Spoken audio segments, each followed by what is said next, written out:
Hey guys, I'm Will from Tested. I'm Norm from Tested. Norm, today I tested out the BulletTrain Express. You rode a train to work? No, we don't have bullet trains in San Francisco. It's this. This is the BulletTrain Express. That's a bullet train. BulletTrain is the name of the company. The product name is the Express. This was actually recommended by a reader or two after we had a big discussion on the podcast a few weeks ago about how much I love the laptop-style keyboard and trackpad on MacBooks. Because it has the big giant trackpad, the chiclet keyboard. It's a really comfortable way to type. You want that for your desktop. Exactly. I have a You big giant want to be able to monitor. use a keyboard with a trackpad below it. Not to the right, Not to the right. below it. That's what this thing is. So the way it works is you take your Magic Trackpad right here, and you set it in this slot where it fits perfectly. And then you take a normal Apple wireless keyboard. Okay. And it slots in here. There's a couple little sticky pads here that kind of cinch it into place so that it doesn't wiggle. They're a 3M super secret material, and they're reusable and washable, and like they'll be sticky for a long time. What happens if you turn it upside down? The trackpad's gonna fall out. So you can see it just is held here by friction, the trackpad. The little feet that do the clicking go in under here and they hit this piece of plastic. And the upshot is that you have, it's not exactly flush. You know, you can see there's a raise on the keyboard. But I've been using it for a couple of days. Works surprisingly well. And there's plenty of space for your palms on the side. Plenty of space for palms. Now there are a couple of big caveats. The big problem I found is that if you use tap to click instead of having to actually click the trackpad, you just tap it with your finger, then you're going to get all sorts of inaccurate clicking all over the place anytime your palm comes in touch with the trackpad. It seems like the Magic Trackpad doesn't do palm detection as well as the trackpad rejection. As well as the MacBook Pro. As well it does when you're in the laptop.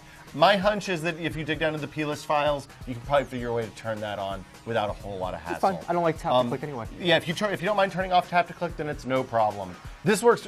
The whole thing works pretty well. I've been impressed with it. I think I'm actually going to switch from my Natural Keyboard Pro 4000, the ergonomic comfort. So you've been using it on your desk. There's no way. It's raised a little bit. So it has little feet on the bottom. It's not. I tried it on my lap, sitting on the couch. It's not a perfect experience. Yeah, I want it to be cushioned like those lap desks. Yeah, you almost want like a lap desk bottom, like those Logitech things that we have around the office.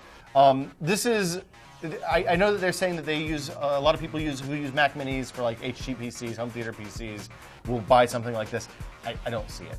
Although I did talk to the manufacturer yesterday, he did say that they are going to build like an acrylic bottom one that is more lap desky than desk. Gonna tape a pillow to the bottom. You could do that too. That would be the poor man's alternative. Now the other problem with this guy, how much do you think that's worth? What would you pay for this $50 piece of metal and plastic? You have to buy the Magic Trackpad separately and the keyboard separately. So the Magic Trackpad's what, like 40 or 50 bucks? It's a little more than that. Keyboard's 60 bucks probably. So all in, this is gonna be like 250 bucks. What? Something crazy. Wait, so how much? The BulletTrain Express is $130. Wow. It's a kind of limited edition product. You know, this isn't super mass produced. They're building it actually in San Francisco. So, you know, it's a relatively small company. They're not getting big scale stuff. So it is a kind of specialist item right now. I think it's probably, you know, if you want this kind of experience on a desktop, have a big monitor, I can kind of see it being worth spending money on, especially with all the gesture stuff that's in Lion that is really tuned for quick switch back and forth between keyboard and trackpad. And because there's Bluetooth, you can use it for a PC too. Exactly. Although the trackpad does not work particularly well in Windows. It's not. You have to get drivers. You have to hack the drivers in. So yeah, that's it. This is the BulletTrain Express. It's $130. It's crazy expensive. If you want that kind of functionality, if you want this laptop mimicry on your desktop, I can see spending money on it. For Tested, I'm Will. I'm Norm. See you guys next time. Bye.